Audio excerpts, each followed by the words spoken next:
Ne ha facoltà, prego. Grazie Presidente. Bene, arriviamo alla conclusione del dibattito sulla manovra finanziaria, arriviamo al voto finale, su cui ovviamente la Lega esprimerà un voto favorevole, ma prima di entrare nel merito e spiegare perché daremo il nostro voto favorevole a questa legge, credo che sia necessario spendere alcune parole su alcuni episodi che sono successi in aula nelle ultime giornate, nelle ultime ore. E vede, Presidente Fico, non spetta certo a me o al gruppo della Lega dare valutazioni su alcuni comportamenti, direi, quantomeno sopra le righe di alcuni colleghi dell'opposizione. Questo è compito suo ed è compito eventualmente dell'ufficio di Presidenza. Però è compito di un gruppo politico come il nostro quello di cercare di fare una riflessione sulle motivazioni che sono state addotte per giustificare determinati comportamenti. Ebbene, le motivazioni che sono state addotte sono quelle per cui il dibattito è stato compresso.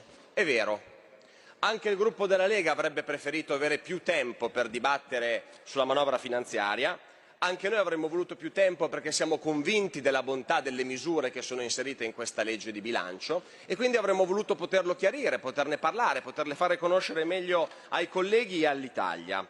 Ma vede, Presidente, allo stesso tempo noi capiamo anche le ragioni emergenziali che hanno portato a comprimere i tempi e ci hanno portato a un voto in tempi certi su questa legge, che è una ragione molto semplice, il fatto che mettendo davanti l'interesse nazionale, se il nostro Paese fosse andato in esercizio provvisorio, gli italiani avrebbero dovuto pagare le conseguenze delle scelte sbagliate di chi ha governato fino a poco tempo fa e quindi avremmo visto aumentare l'IVA,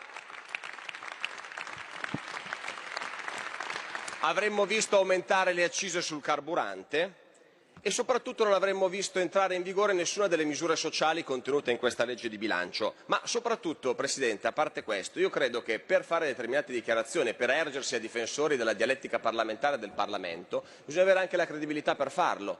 E vede, se la memoria non mi inganna, solo un paio di anni fa mi pare che nel nostro Paese abbiamo votato un referendum su una riforma costituzionale proposta dal Partito Democratico che aveva proprio tra i suoi punti centrali quello di spogliare la centralità del Parlamento a favore del Governo, di spogliare le autonomie locali e le regioni dei loro poteri a favore del Governo, ma soprattutto, Presidente, siamo arrivati all'approvazione di quella riforma costituzionale inventandoci nuovi strumenti parlamentari come la tagliola, il canguro, la calendarizzazione del dibattito alle 6 del mattino e allora io mi chiedo come si possa, a fronte di questa storia recente, oggi ergersi a paladini della dialettica parlamentare e della centralità del Parlamento. E allo stesso modo, Presidente, avendo buona memoria, vorrei ricordare anche agli amici del centrodestra, in particolare agli amici di Forza Italia, che ieri hanno usato parole forti nei nostri confronti, perché se non sbaglio hanno detto di provare disprezzo per questa manovra e per i gruppi parlamentari che l'appoggiano, quindi di provare disprezzo anche per noi della Lega, e sono scesi al centro dell'emiciclo con delle pettorine che dicevano giù le mani dalle pensioni.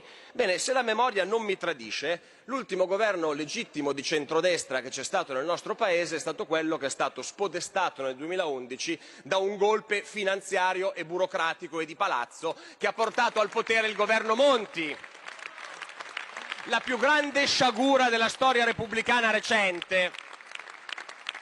E vede, Presidente, se la memoria non mi fa difetto, mi pare che non solo Forza Italia quel governo lo abbia appoggiato, ma che la macelleria sociale che è iniziata con quel governo, la macelleria sociale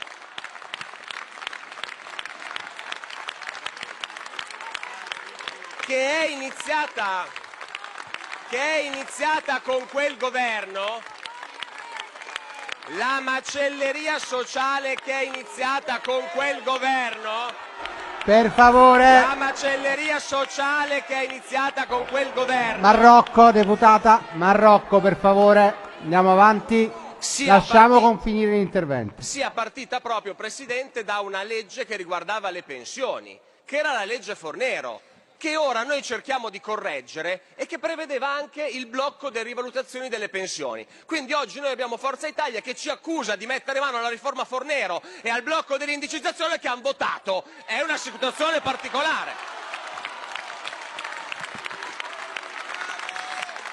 Deputata Marrocco.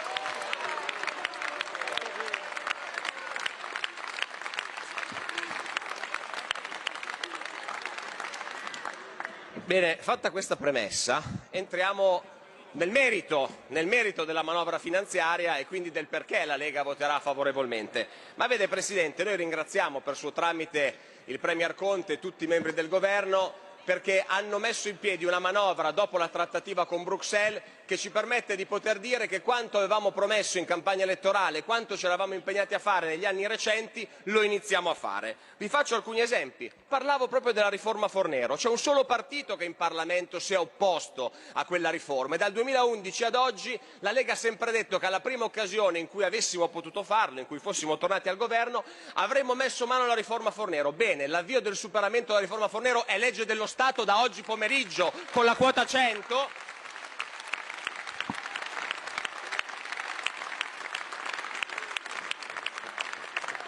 E non si tratta soltanto di una misura emergenziale, ma abbiamo un progetto di riforma strutturale, perché anche se oggi purtroppo alcuni lavoratori resteranno esclusi, questo lo dobbiamo dire, è vero, abbiamo un programma su 3 anni che ci porterà ad arrivare a quota 41 per dare risposta a tutti i lavoratori che per colpa delle politiche liberiste da Monti in avanti hanno perso la dignità del lavoro e la dignità della pensione. Ci eravamo impegnati ad aiutare i più deboli. In questa manovra c'è €0,5 miliardi in più per il sociale, ci sono fondi per le famiglie che hanno disabili e questo, unito al reddito di cittadinanza, permetterà ai comuni italiani di spendere in interventi sociali nuovi in un momento di forte povertà e di contrazione dell'economia.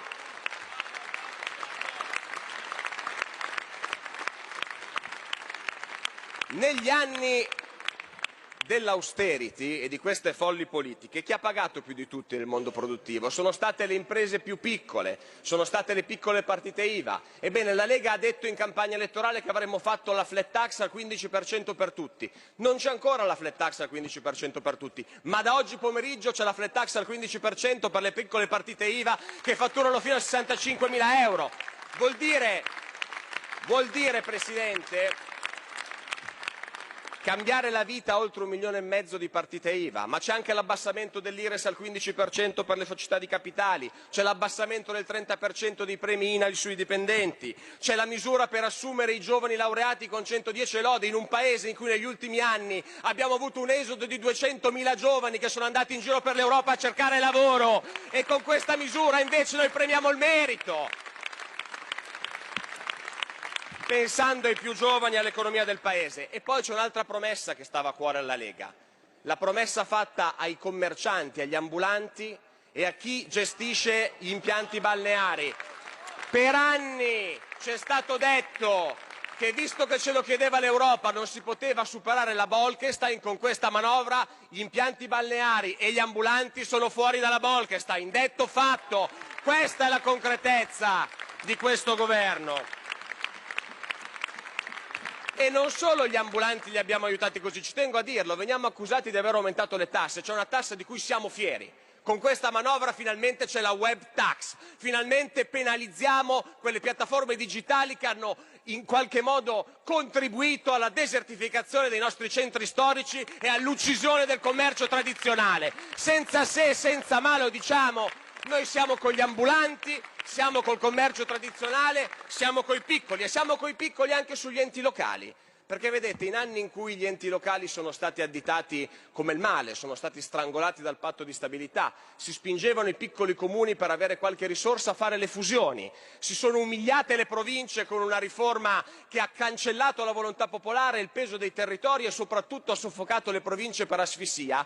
Oggi questo governo dà un sostegno concreto ai piccoli comuni, 400 milioni di euro per rilanciare l'economia reale con le piccole opere, per fare investimenti, per dare dignità ai campanili di questo Paese, che non sono un peso, ma sono la più grande ricchezza di controllo territoriale e di identità che c'è in Italia. E lo stesso dicasi per le province. Ebbene, Presidente, mi avvio a concludere, sarebbero tante le cose da dire, ma qualcuno ha chiamato questa la manovra del popolo. Io non so se sia la manovra del popolo, io penso che tutti qui dentro, maggioranza e opposizione, rappresentiamo con uguali diritti e uguali dignità il popolo, quindi anche chi è contro questa manovra rappresenta il popolo. Ma vede Presidente, c'è una cosa che voglio dire però, che noi abbiamo fatto una manovra in cui abbiamo fatto delle scelte precise. Questa è una manovra che sceglie di stare coi più piccoli, coi più deboli, con chi ha sofferto di più, dopo anni in cui si è guardato invece a chi non aveva bisogno dell'aiuto dello Stato, ai forti. Questa è una manovra dove siamo andati, tramite il nostro governo, a chiedere flessibilità per poter fare maggiori investimenti e maggiori spese, per sostenere le pensioni, per abbassare le tasse, per aumentare gli investimenti pubblici, per sostenere l'economia reale. Dopo anni in cui invece si andava in Europa a chiedere flessibilità per regalare 80 euro a chi un lavoro ce l'aveva già e per trasformare l'Italia nel campo profughi di Europa.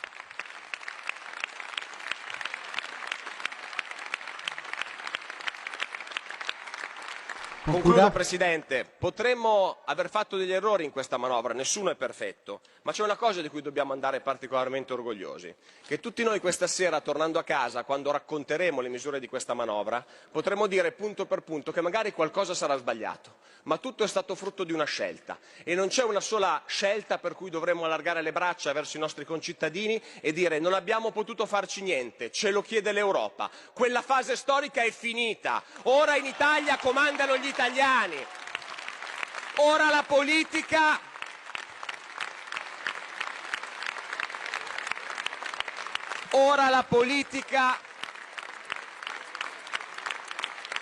torna ad avere la sua centralità rispetto alla finanza e rispetto ai grandi capitali stranieri, ma soprattutto, Presidente, ora la politica torna a fare quello che vogliono i cittadini. E vede, Presidente, se questo non è abbastanza, sicuramente è molto più di quanto è stato fatto negli ultimi tempi.